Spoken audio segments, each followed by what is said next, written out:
الحمد للہ وکفا وسلام علی عبادہ الذین اصطفیٰ اما بعد۔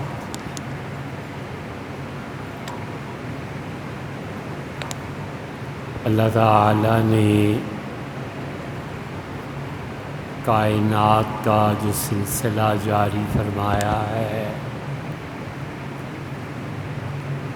اس میں مد و جزر آتے رہتے ہیں۔ خدا کا ایک نظام ہے اور اس نظام کے ماہرین مختلف شعبوں میں پیدا ہوتے رہتے ہیں۔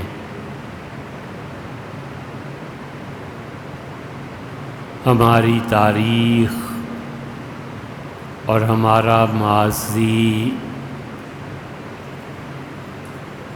وہ ہیروں اور جواہرات کا خریدہ ہے،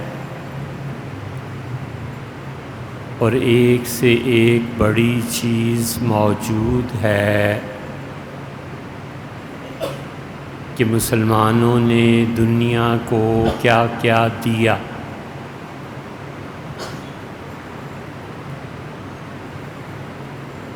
بہت سال پہلے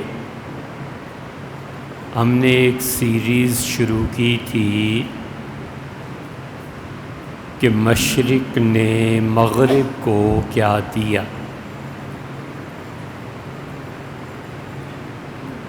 اور اسی لیے قرآن و حدیث کے علاوہ بھی بہت سے علوم و فنون ہیں جن میں مسلمانوں نے پوری دنیا کو متاثر کیا، اور آخر کار زوال کا دور بھی آیا، اور جو زوال شروع ہوا وہ 18ویں صدی پوری گزری، 19ویں صدی گزری، پھر 20ویں صدی گزری، اور اب ہم 21ویں صدی تک اس زوال سے باہر نہیں نکل سکے۔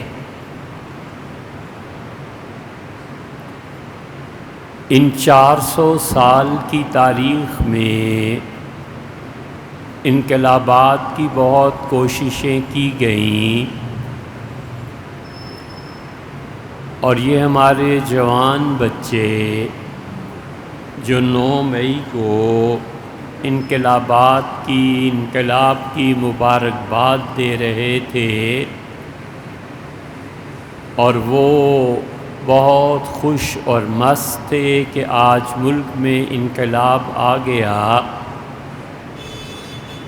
ہم صرف ان بچوں کی خاطر پچھلے 3 جمعہ سے یہ بیان کر رہے ہیں کہ بیٹے آپ سمجھیں کہ انقلاب ہوتا کیا ہے، اور انقلاب کا ایک حصہ وہ جب ملک کے دانشور،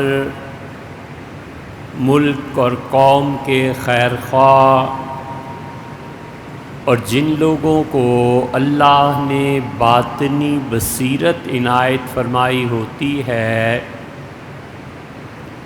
اتنے بڑے بڑے لوگ جب اندرونی انقلاب سے مایوس ہو جاتے ہیں تو پھر وہ اپنے ملک سے باہر کی طاقتوں کو دیکھتے ہیں کہ کسی طرح اس انقلاب کو باہر سے لایا جائے۔ ایک مثال ہم نے آپ کے سامنے رکھی تھی کہ شاہ ولی اللہ دہلوی رحمۃ اللہ علیہ نے کس طرح درانی کو دعوت دی، اور وہ جانتے تھے کہ اب ہندوستان میں اتنی طاقت نہیں رہی کہ وہ اپنے حالات کو بدل سکے۔ شاہ ولی اللہ کا پایا یہ تھا رحمہ اللہ کہ وہ کارل مارکس کے ہم اثر تھے۔ مارکس کی قبر ابھی بھی انگلینڈ میں محفوظ ہے۔ کئی بار دیکھنے گئے کہ کیا دماغ تھا، کیا غربت تھی، کیا فاقہ کشی تھی، اور کس طرح وہ شخص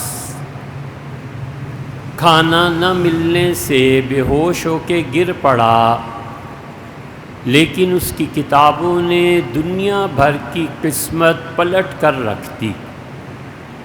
اچھا ہوا یا برا، یہ تو مختلف محققین اس پہ لکھتے اور نتائج برآمد کرتے رہے ہیں، لیکن شاہ ولی اللہ رحمۃ اللہ علیہ نے ٹھیک اسی زمانے میں جب وہ اپنی بہترین کتاب اور زندگی کا نچوڑ لکھ رہا تھا اور اس کا دوست اینگلز اس کی شدید مخالفت کر رہا تھا، اور مارکس نے اپنے نظریے سے دنیا کو متاثر کیا، اور جو انقلاب وہ سمجھتا تھا جرمنی میں آئے گا، روس میں آ گیا۔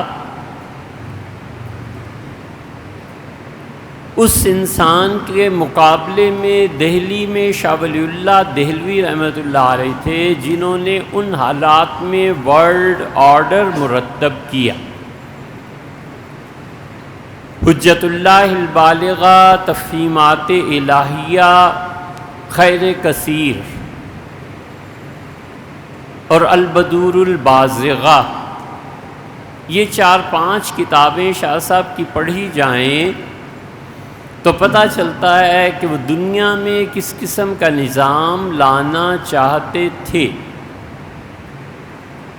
لیکن بدقسمتی کی بات یہ ہے کہ پریس 2 آدمیوں کو ملا، اور وہ صبح لکھتے تھے تو اگلے دن چھپا ہوا اس کے متاثرین کو مل جاتا تھا، اور ہم بد نصیب کہ شاہ ولی اللہ رحمۃ اللہ علیہ کی ساری کتابیں 1760 میں حضرت کا انتقال ہوا اور آج تک نہیں چھاپ سکے۔ 1860، 1960، اور یہ 250 سال، پونے 300 سال ہوتے ہیں، اب تک شاہ ولی اللہ کی کتابیں ساری نہیں چھپیں، اور 2 آدمیوں کو یہ دولت ملی، ایک کارل مارکس کو، اور اس نے اپنی بیوی کا زیور یہ چیزیں بیچ کے پریس لگا لیا، اور قوم پڑھی لکھی تھی، انہوں نے ہاٹ کیکس کی طرح اس کی کتابوں کو لیا اور انقلاب آیا۔ اور دوسرا مرزا غلام احمد قادیانی تھا، اور وہ سمجھتا تھا کہ جتنے پڑھے لکھے لوگ اب مرزائی ہو رہے ہیں اور قادیانیت کو قبول کر رہے ہیں، تو میری کتابیں فوری طور پر میرے ماننے والوں تک پہنچنی چاہیے۔ تو زمانے کے اعتبار سے کچھ وقفے سے اس نے قادیان میں اپنا پریس لگایا، اور مرزائیوں نے سارے کفر کو تسلیم بھی کیا، اور وہاں پر انہوں نے اپنے لٹریچر کو چھاپنا شروع کیا، اور لوگ متاثر ہوئے اور قادیانیت پروان چڑھی۔ اور مسلمانوں کا اس کے مقابلے میں یہ حال تھا کہ اب تک ان کے پاس اس چیز کی سہولتیں میسر نہیں ہیں جو انہوں نے اس وقت کر لی تھی۔ اس لیے انقلابات کے جو عوامل ہیں انہیں دیکھنا پڑتا ہے کہ کس طرح سے یہ چیزیں واقع ہوئیں۔ اور دوسرا انقلاب جس کے لیے بھرپور کوشش کی، اور وہ مرد آہن سلطان ٹیپو تھا، اور ٹیپو سمجھ گئے تھے حالات کو۔ 1750 میں وہ پیدا ہوئے، اور ان کے دادا فتح اور ان کے والد حیدر علی اور فتح علی، انہوں نے اپنے دادا کے نام سے ایک نام تجویز کیا، فتح انہوں نے وہاں سے لے لیا، اور علی اپنے والد کے نام سے، تو فتح علی خان ٹیپو۔ ٹیپو اس لیے کہ وہاں ایک بہت بڑے اولیاء کرام میں ایک بزرگ تھے رحمہ اللہ، اور سلطان کے والد یہ سمجھتے تھے کہ میری اولاد تھی نہیں، اور میں چونکہ وہاں جا کر دعائیں مانگتا رہا ہوں، تو اگر میرا بیٹا ہوا ہے تو میں اس کے نام پہ ان کا نام رکھوں گا، اپنے بیٹے کا، اور انہوں نے وہی کیا۔ علامہ اقبال نے بھی یہ کیا۔ علامہ اقبال کے ہاں اولاد نہیں تھی، بیٹے نہیں تھے، تو وہ حضرت مجدد الفسانی رحمۃ اللہ کے مزار پر گئے، اور انہوں نے منت مانی کہ اگر اللہ نے مجھے بیٹا دیا تو میں اپنے ساتھ اس بیٹے کو لے کے حضرت کی درگاہ میں حاضر ہوں گا۔ چنانچہ جاوید اقبال نے لکھا ہے کہ والد مجھے بچپن میں وہاں لے کے گئے، اور انہوں نے بتایا کہ میں نے حضرت مجدد رحمۃ اللہ علیہ کے یہاں یہ نظر مانی تھی۔ اورنگزیب سے ٹیپو سلطان صرف 15 سال کے تھے، اور بہت بڑی ریاست حیدرآباد دکن ان کے والد نے بھیجا، اور کہا کہ دوستانہ مراسم حیدرآباد دکن والوں سے بنانے ہیں، تو میرا بیٹا قیادت کرے، اور سمجھداری سے کام لینا، دوستی سے۔ نظام حیدرآباد اتنے خوش ہوئے کہ انہوں نے انہیں کئی القاب سے نوازا، بہت عزت ہوئی، اور 15 سال کا بچہ گویا کہ ان کا دل لوٹ کے لے آیا، اور نظام حیدرآباد اور ٹیپو کے والد ان سب کے ساتھ تعلقات بڑھے۔ انگریز جان گئے تھے کہ اس وقت ہندوستان میں ہمارے مخالفین جو کھڑے ہو سکتے ہیں وہ نظام حیدرآباد ہے۔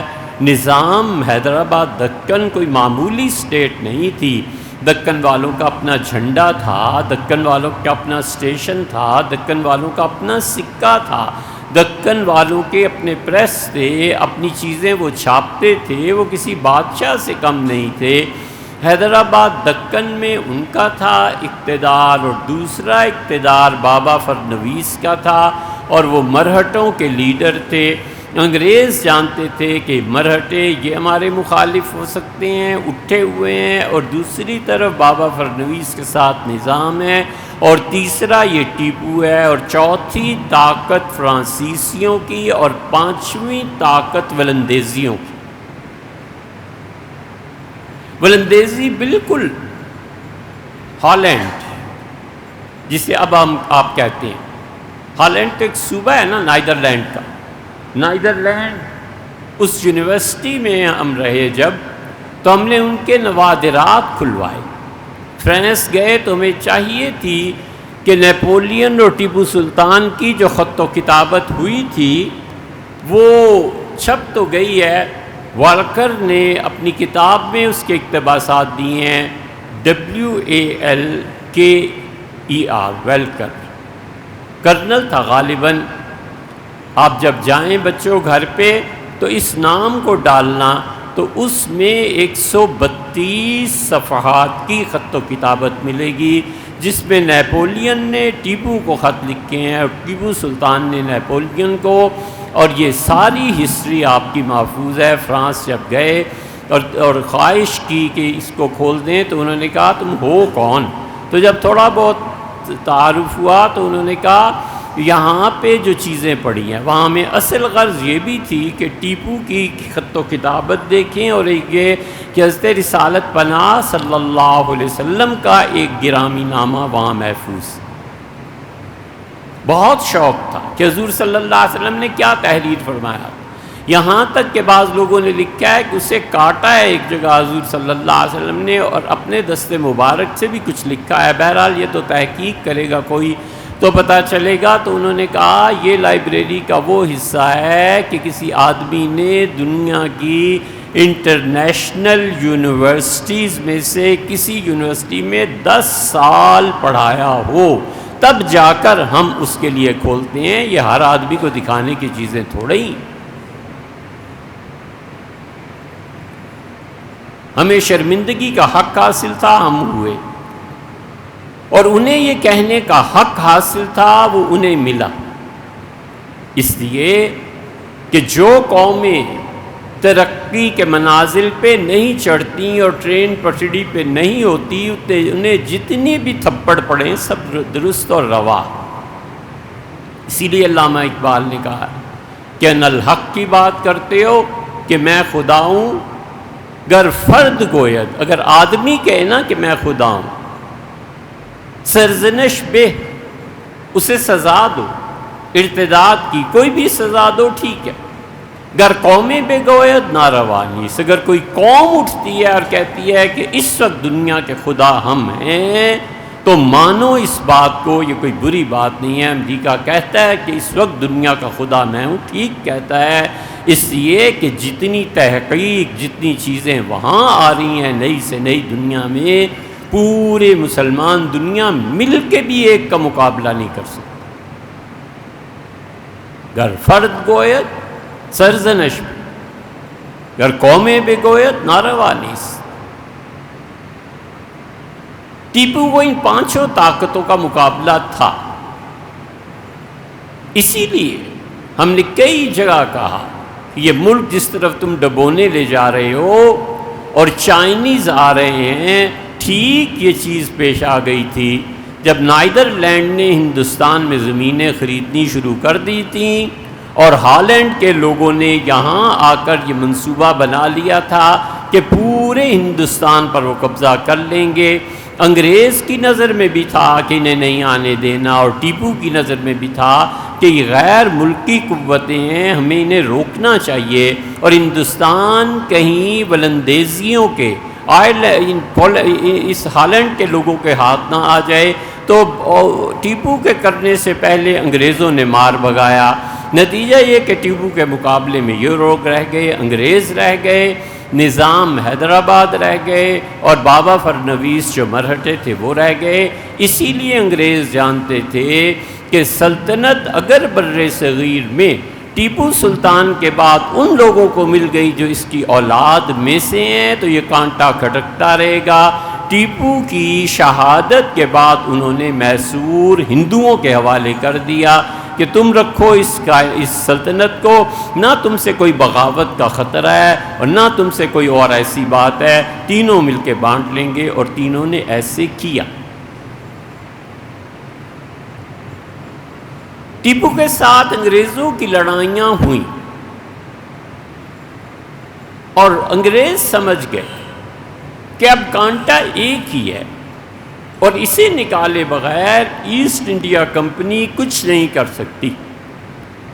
برطانیہ میں معاملہ پیش ہوا تو انہوں نے کہا بالکل ٹیپو کو نہ چھیڑنا، ایسٹ انڈیا کمپنی ان کا مقابلہ نہیں کر سکے گی۔ اور پھر اس کے بعد جو گورنر جنرل آیا اس نے کہا برطانیہ کی حکومت، بادشاہت ناراض ہو یا راضی ہو ان پر حملہ کر کے رہنا ہے۔ اس نے نظام حیدرآباد کو ساتھ ملایا، اس نے بابا فرنویس کو ساتھ ملایا، مرہٹوں کو، اور تین طاقتوں نے بیک وقت ٹیپو سلطان پہ حملہ کیا۔ نظام حیدرآباد نے بھی مدد کی اور اس نے توپیں اور پیسے اور سب چیزیں فراہم کی۔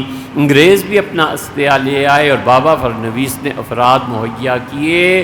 مشیر الحق نام کا آدمی تھا جو حیدرآباد دکن کا نمائندہ تھا، اور ان تینوں نے کہا کہ سلطنت بانٹ۔ ٹیپو جانتے تھے کہ ایک دن میری سلطنت کا یہ حال ہونا ہے اور تین طاقتوں کے اجتماع کا میں مقابلہ نہیں کر سکتا۔ انہوں نے اپنی سلطنت کے 5 بہت دانشور، پڑھے لکھے، قابل اعتماد بیگ صاحب کو بلایا۔ ایک محمد حنیف صاحب تھے، انہیں بلایا۔ ایک آصف تھے، انہیں بلایا۔ ان سب کو بلا کر کہا کہ اس وقت ہندوستان میں انقلاب کی کوئی صورت باقی نہیں رہی، ہم آج ہیں تو کل نہیں ہیں، تباہی اور بربادی پھر جائے گی۔ اس وقت جاؤ اور دنیا کی 4 بڑی طاقتوں سے مدد مانگو اور انہیں کہو کہ کسی طرح ہمیں آ کے بچائیں، میں اپنی سلطنت ان کے حوالے کر دینے کو تیار ہوں۔ وہ پہلے لوگ ہیں اور ترکی ہے، جاؤ اور ترکوں سے جا کے ملو اور انہیں کہو کسی طرح میسور کو بچا لیں، میں سلطنت ان کے حوالے کر دوں گا، اور ترکوں کے حوالے سلطنت کا کر دینا زیادہ اچھا ہے بجائے اس کے کہ یہ لے لیں۔ انگریز۔ چنانچہ 5 آدمیوں پر مشتمل یہ سفارت گئی ترکی، ترک مان گئے، اور اس وقت جو خلیفہ تھے انہوں نے کہا بالکل ٹھیک، ہمیں کوئی اعتراض نہیں۔ اسے جب اوکے کر دیا اور یقین دلایا کہ ترکی انگریزوں سے جنگ کر کے ہندوستان کو بچائے گا اور خلافت کا حصہ میسور بنے گی، اور اس کے بعد نظام کے تعلقات اس سے ٹھیک تھے یہ، اور پھر دہلی اور یہ سارا علاقہ ترکوں کے پاس آ جائے گا، اس کی جب سفارت پہنچی تو ٹیپو بہت خوش ہوئے اور انہوں نے کہا اب جاؤ روس کے پاس اور ان سے مدد مانگو۔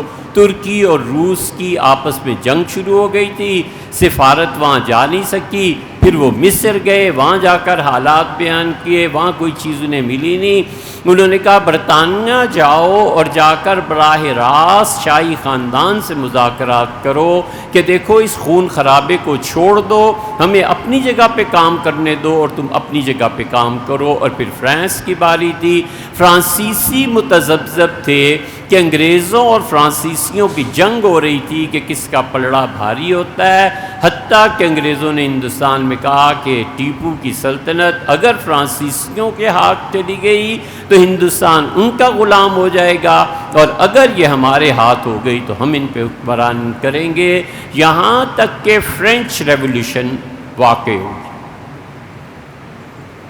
اللہ تعالیٰ نے چاہا، اور آپ لوگ اگر برا نہ مانیں تو ہم ایک بیان کریں گے کہ اس فرینچ ریولیوشن کیا تھا بچوں، یہ کیسے آتے ہیں انقلاب قوموں میں۔ یہ نہیں ہے کہ آپ جوش اور جذبے میں گھر سے نکل پڑیں اور آپ کے ماں باپ روتے رہیں۔ انقلاب کا ایک فلسفہ ہے، انقلاب کا ایک طریقہ ہے، کس طرح باہر کی قوتوں کو دعوت دی جاتی ہے، یہ پہلا موضوع۔ وہ جو سفارت بھیجی ہوئی تھی انہوں نے عمرہ کیا اور واپس آ گئے۔ سلطان کے پاس کوئی چارہ نہیں سوائے اس کے کہ وہ نیپولین سے خط و کتابت کرتے، اور ٹیپو سلطان کے اور نیپولین کے خطوط چھپ بھی چکے 132 صفحات ہیں تقریباً جن کو ہم نے پڑھا ہے، اور یہاں تک نیپولین نے لکھا کہ میں مصر کی فتح کے بعد، حالانکہ وہ مصر کو فتح نہیں کر سکا تھا، لیکن اس نے لکھا کہ میرے جہاز تیار کھڑے ہیں اور سمندر میں میں انہیں ڈال چکا ہوں، اور وہ آپ کی طرف بڑھ رہے ہیں کہ کسی طرح مدراس پہنچ کے اور آپ کی سلطنت کو فرانسیسی بچا سکیں۔ اور آخر پہ لکھا ہے کہ میں خدا سے دعا مانگتا ہوں کہ ٹیپو اللہ آپ کو فتح دے اور آپ کے دشمنوں کو برباد کرے۔ اور فرانسیسی پہلے بھی تھے، وہ پھر آنے کو تیار تھے۔ یہ خط و کتابت ساری ہو رہی تھی، چونکہ ترکی نے وعدہ کر لیا تھا تو خلافت ترکیہ کے تھرو ہو رہی تھی، اور مکہ مکرمہ کا جو ترک گورنر تھا اس کے ساتھ اس کی وساطت سے ٹیپو سلطان فارسی، عربی، انگلش، فرینچ، اردو، یہاں کی مقامی زبان سب جانتا تھا اور سب بولتا تھا۔ آپ جو انقلابی اٹھتے ہیں، آپ نے ایک کتاب نہیں پڑھی ہوتی اور آپ کو پتہ نہیں ہوتا کہ مشرق کدھر ہے اور مغرب کدھر ہے، اور آپ جیلیں بھرنے کے چکر میں ہوتے ہیں، خون بہانے کے چکر میں آپ اس کیپیسٹی میں ہوتے ہیں کہ آپ پڑھ بھی سکیں۔ اسی لیے حضور اقدس صلی اللہ علیہ وسلم نے فرمایا کہ مومن کبھی اپنے آپ کو ذلیل نہیں کرتا۔ عرض کیا گیا اللہ کے رسول کو یہ آدمی اپنے آپ کو بھی ذلیل کرتا ہے؟ آپ نے فرمایا ہاں، وہ شخص اپنے آپ کو ذلیل کرتا ہے جو اس کے ساتھ اس فتنے اور اس آزمائش کے ساتھ ٹکر لے لے جس کا مقابلہ کرنے کی اس میں طاقت نہیں ہے۔ ذلیل ہی ہونا ہے نا، رسوا ہی ہونا ہے نا۔ اور اسی لیے رسول اللہ صلی اللہ علیہ وسلم نے کمال کی بات کہی مسلم میں۔ ہم لوگ اس حدیث کو کیوں نہیں غور کرتے، کیوں نہیں اسے پڑھتے اور سنتے؟ حضرت رسالت پناہ صلی اللہ علیہ وسلم نے فرمایا وہ شخص میری امت میں سے نہیں ہے جو اس کام میں ہاتھ ڈال دے جو کام اس کے کرنے کے لائق نہیں۔ ہم جو دکان کھول کے بیٹھ جائیں اور کہیں بیٹے بخار ہو جائے تو یہ دوا کھاؤ اور بلڈ پریشر کے لیے یہ کھاؤ، تو بھلا یہ ہمارا کام ہے؟ ہمیں نے ایک لفظ نہیں پڑھا. کوئی ڈاکٹر دیکھے تو جوتے مارے گی، تم نے کیا کام کیا ہے. مفتی دیکھے تو ڈاکٹر کو برا بھلا کہے کہ ڈاکٹر صاحب آپ فتویٰ دینے کے لیے کب سے آ گئے ہیں. ہمیشہ جس فیلڈ میں زندگی گزاری ہے نا، بس اس پہ جمع رہے. دوسروں کے فیلڈ میں دخل دینا بجز آخر پہ ذلت کے علاوہ کچھ نہیں ملتا. آل راؤنڈرز بہت کم لوگ ہوتے ہیں، وہ اللہ ہی کسی خوش نصیب کو پیدا کرے، وگرنہ نہیں ہوتا ہی. نیپولین نے ساری چیزیں لکھی ٹیپو کہ کس کس طرح مارے. یہ خط و کتابت جو ہو رہی تھی فرینچ میں، انگلش میں، عربی میں، فارسی میں، اردو میں، وہاں کی مقامی زبان میں، یہ 6-7 زبانیں تو ٹیپو سب سے بولتا تھا. ہمارے بچے MA کر جاتے ہیں اور 4 لفظ انگلش کی درخواست نہیں لکھ پاتے، اور ہیں ماشاءاللہ یہ بھی کامریڈ اور یہ بھی انقلابی. سوائے جذبات کے اور سوائے ذلت اٹھانے کے باقی کیا کیا ہے زندگی میں؟ 4 لفظ تو تم سے پڑھے نہیں جاتے اور چلے ہو تم انقلابی. انقلابی جو ہوتے تھے ان کا علم، اس کی گہرائی، اس کی وسعت، ان کے دماغ کی وسعت، وہ قومیں ہی اور ہوا کرتی. ٹیپو کو یہ خط و کتابت گورنر مکہ کے سٹاف میں جو لوگ تھے انہوں نے بھیج دی انگریزوں، اور انہوں نے کہا کہ جناب یہاں پہ حملہ ہوگا، نیپولین تیار ہے اور ٹیپو اس کو ویلکم کر رہا ہے، آپ ان دونوں طاقتوں سے بیک وقت نپٹیں گے.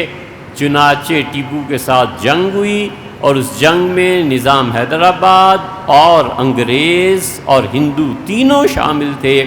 اور اس شکست کے بعد ٹیپو سے انہوں نے کہا کہ جناب آپ 1,67,00,000 روپیہ لے کے آئیں، اور اتنی ہی 1,67,00,000 مزید آپ کو دینا پڑے گا. 4 مہینے کے وقفے سے آپ قسطیں دیں گے.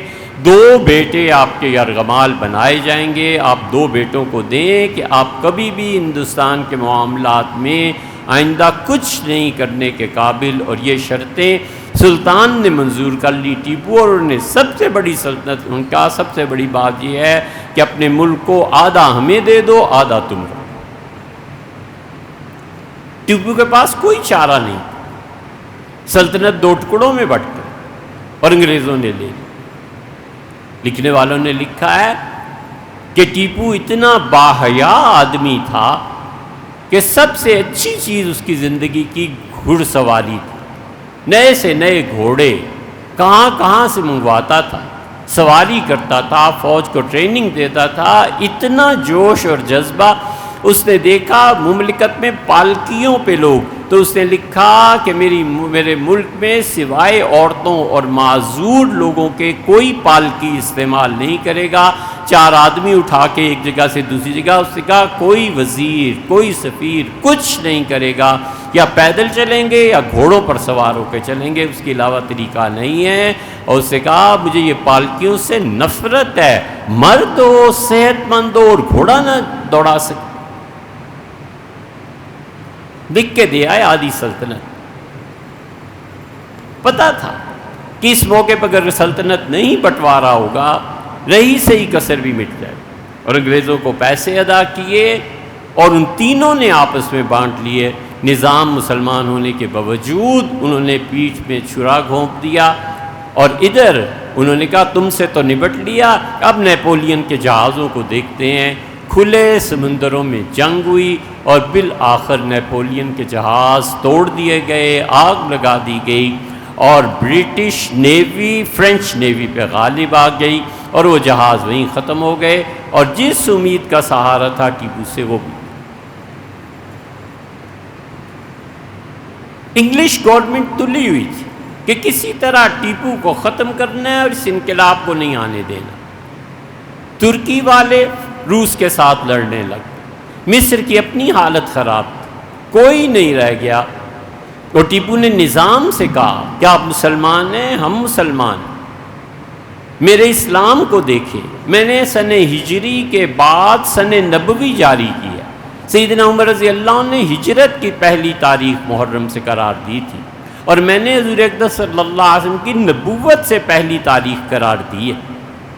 آپ دیکھیں میں نے محمدی سکہ رائج کیا ہے، وہاں کا سکہ سونے کا پگوڑا یا پگوڈا اس کا اصل نام تھا، پھر اس نے کہا میں نے صدیقی سکہ جاری کیا ہے۔ ٹیپو سلطان نے اپنی سلطنت میں بے پناہ کارخانے لگائے، اپنے لوگوں کو بصرہ بھیجا اور کہا بصرہ جاؤ اور چاقو بنانا ہمارے ہاں ہاتھوں سے ہوتا ہے اور ڈیمانڈ زیادہ ہے، مشینری لگاؤ۔ اس نے کہا تالے بنانے کی مشینیں لگاؤ، یہ سب چیزیں باہر سے سیکھ کے آؤ اور یہاں پہ میسور میں سرنگا پٹم میں یہ سب کچھ ہوگا، اور بڑی کامیابی سے فیکٹریاں چلنے لگیں۔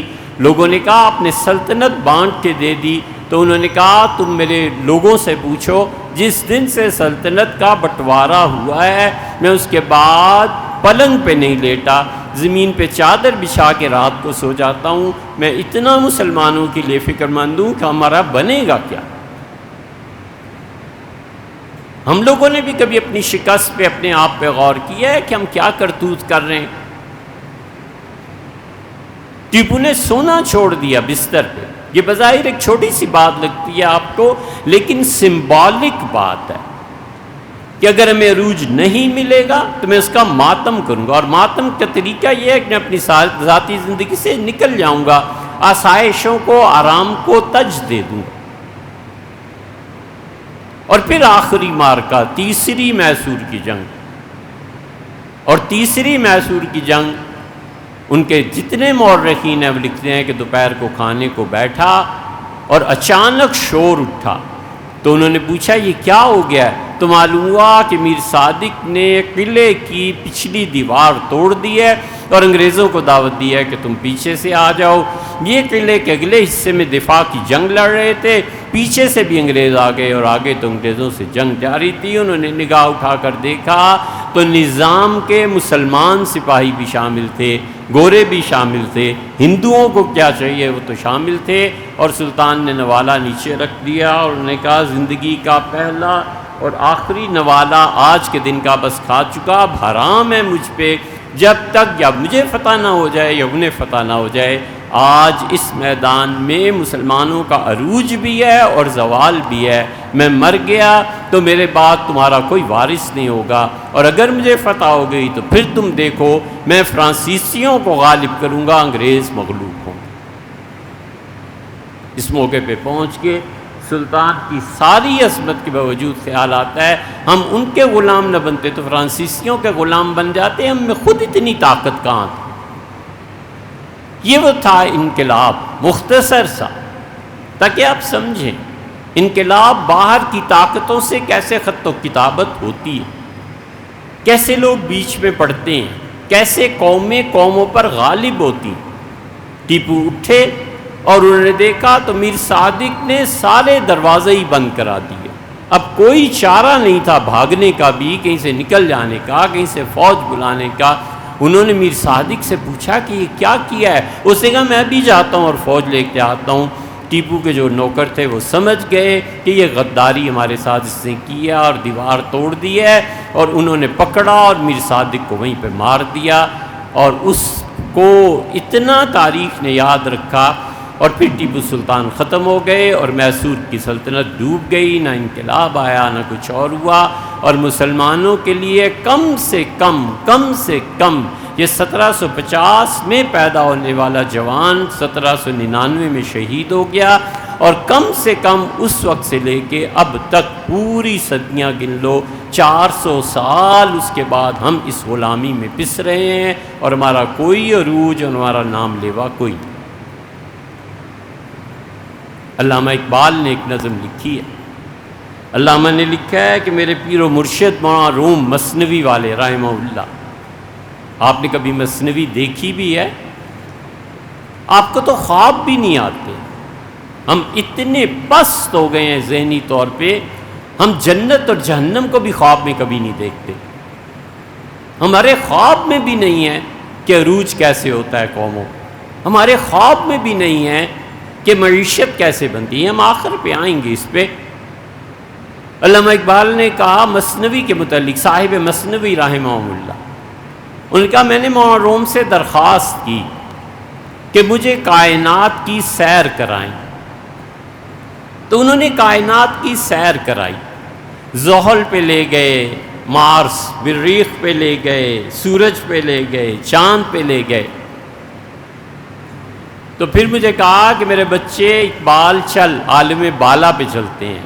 پھر وہ آسمانوں میں مجھے لے گئے۔ پھر مجھے میرے پیر صاحب مثنوی رحمۃ اللہ نے کہا یہ ہے دوزخ۔ تو میں نے دیکھا دوزخ پہ کپ کپی تاری ہے، کانپ رہی ہے دوزخ۔ میں نے دوزخ سے پوچھا کہ پوری دنیا کو سزا دینی ہو تو خدا بھیجتا ہے تم میں، ہم نے تو یہی پڑھا سنا، کہ آج تمہیں کیا ہو گیا؟ اس نے کہا 2 آدمی ایسے آئے ہیں کہ میں جہنم خدا کی پناہ مانگ رہی ہوں کہ اللہ ان کو نکال لے، ان کی وجہ سے تو خود میں عذاب میں پڑ گئی ہوں۔ میں نے کہا کون؟ اس نے کہا کہ جعفر از بنگال، صادق از دکن، یہ میر جعفر اور میر صادق جو آ گئے ہیں نا مجھ میں مر کے، ان کا اتنا منحوس چہرے، منحوس ذاتیں ہیں کہ ان کی وجہ سے تو مجھے عذاب شروع ہو گیا ہے۔ میں نے کہا خدا میر صادق کو مجھ سے نکال دے، اس کی وجہ سے تو میری بربادی ہو۔ قوموں کو تباہ کرنے والے یہ منحوس جہنم میں چلے جائیں نا تو جہنم بھی اس سے پناہ مانگتی ہے۔